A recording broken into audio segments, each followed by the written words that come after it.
So, on this episode, I'm going to talk about mainly the difference between people spending time alone versus people, who are at a social gathering, whether it's like a family gathering, maybe it's like a kickback with your friends, whether it's at your house or maybe you and your friends are at the club or something, I don't know.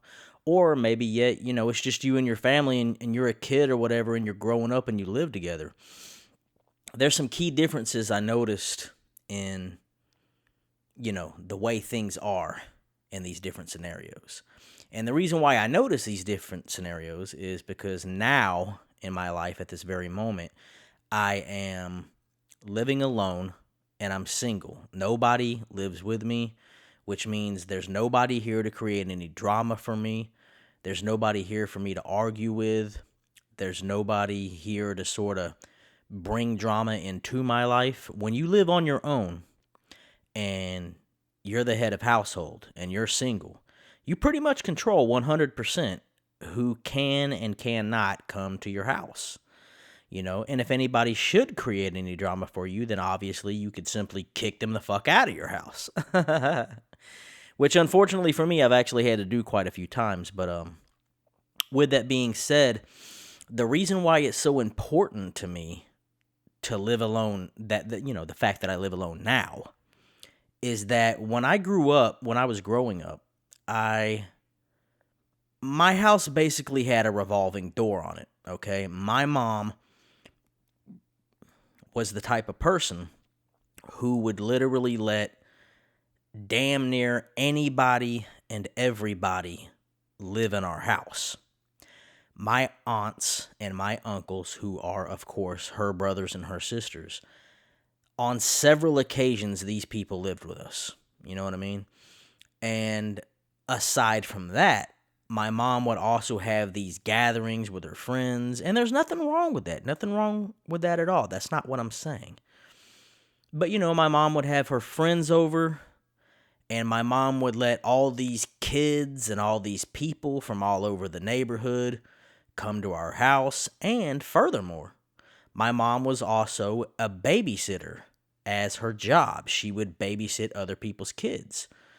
And so point to fact, growing up, like I said, my house basically had a revolving door on it. My house, when I was a kid, and you understand that when you're a kid, you don't control your home. Your parents control who comes in and out of your house.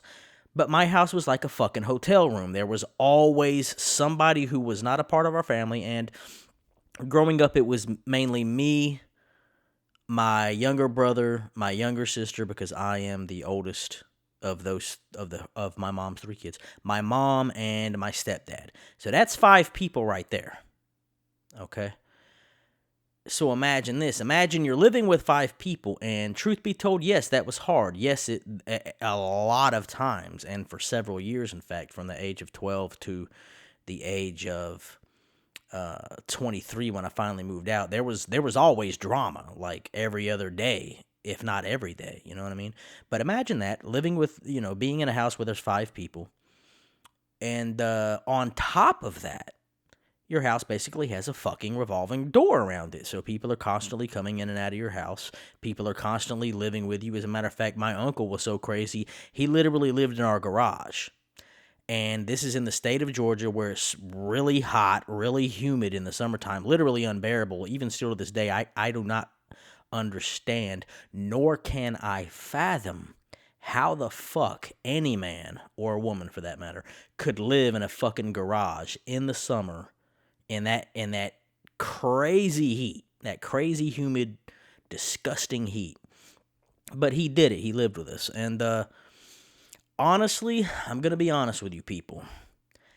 I hated those scenarios. I hated the fact that my mom would not only allow anybody and everybody to come into our home, but that our mom would literally invite these fucking people to come over all the time. And that's when I learned something very important about my mother, which is my mom's one of those people who just simply does not know how to be alone. She grew up in a lot of families. She had a lot of brothers and sisters.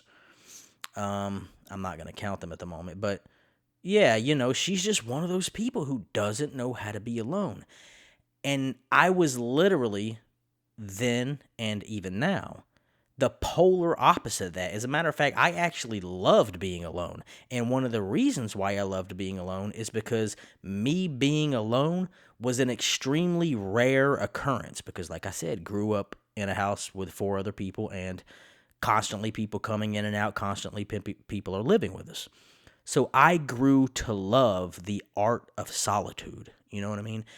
And point to fact, it was like I would literally dream about, man, one day I'm gonna grow up and I'm gonna get my own apartment. I'm gonna live by myself, and I'm finally gonna get some type of peace and serenity that comes along with living by yourself and being single and controlling who can and cannot come in and out of your house. And now I'm finally, I'm 38 years old now, and I've been like this since I left my ex-wife on December 23rd, 2017. And there was a brief moment in between September 20th, 2016 and like March of 2017. There was another brief moment where I was living in a budget suite, so I knew what it was like then too. But now it's like the real deal. It's like that was a budget suites back then, September 20th, 2016. And now, since like February of 2018. Wait a minute, 2018? Yeah, I think so. 2018, February 2018. I've been really alone, and I've been, I would do things like every now and then I would have parties and stuff. I would invite people over, but keep in mind that they're definitely going home after the fucking party's over. Like, rarely were people spending the night. With that being said, I noticed a stark difference between the way people act and the way people feel when they're in a group of people versus when they're alone. Like I said earlier, when you're alone, there is no drama because there's no one else to create drama. The only person who could create problems and drama in your life is you when you're living alone, unless you're one of these people like my mom. And several other people I know. I mean, I don't want to use this podcast to like throw my fucking mom under the bus. That's not what this is about. This is about pointing out the difference in scenarios. And my mom, like I said, she's one of those people who doesn't know how to be alone. And even when she is alone, she's not alone for long. It's just a matter of time before she starts inviting people over again. And guess what? Every time she does that, it always, inevitably, ends up in some drama. Okay, and not just regular type of drama. I'm talking like the type of drama where some fucking cops might need to be called. You know what I mean? But with that being said, right before I started recording this podcast, I had a pretty profound thought, and that's what actually energized me to record this podcast. And that was the fact that,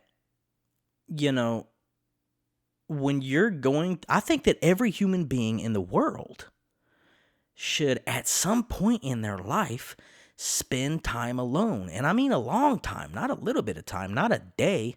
How about a fucking month? How about a quarter? How about a year? How about a couple of years? Just give it a try. Give it a shot so you can see what it feels like.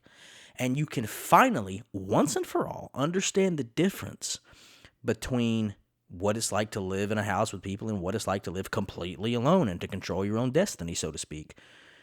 And then and only then will you understand what peace and solitude are. Hopefully you're a person like me who can live alone and be completely fine. As a matter of fact, you're actually happier alone, as opposed to being like a person who's like my mom, where you always got to be around somebody. You always got to have people around you. And my mom has paid the price for that thousands of times. The way she thinks and the way she acts. But once again, she's not the only one. And so the thought that I had before I started recording this podcast was, if people are going to be around one another, then my suggestion is that, and you know what? I don't even want to call this my suggestion.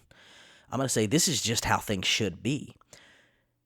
When you're going to a gathering of any kind, if you know you're going to be in a room with other people, then number one, everyone who's going to that room should have a smile on their face when they enter the room, and they should have a smile on their face when they leave that room.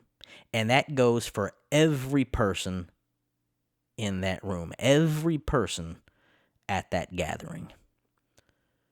So that's that, people. I just wanted to use this quick little blip in time to sort of get my thoughts out there, do a little quick podcast for you guys, because I know it's been a minute since I did a pure audio podcast. And hope you enjoy the show. Don't forget to subscribe.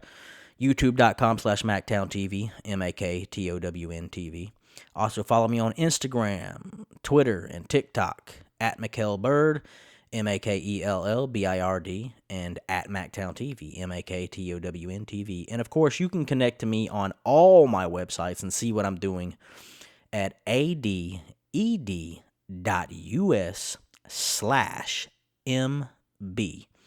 And of course, the MB stands for Makell Bird. I just gave myself, since I created my own website, of course, I created my own short URL, and that serves as a digital business card and a mobile app. So hit me up, drop a comment. Don't forget to like this video to help the algorithm out. Don't forget to drop a comment if you want to share some thoughts and see what we can talk about in the future. And definitely don't forget to subscribe. And hit that bell notification, because subscribing is the way to keep in touch more than anything. And do me a favor, share this if you like what we're talking about here. If you want to get other people engaged in the conversation, share the video with your friends and family and on your social timelines, all right? Makell Bird, Macktown TV, Macktown Radio, the dopest show in every dimension. And I'm out. Peace!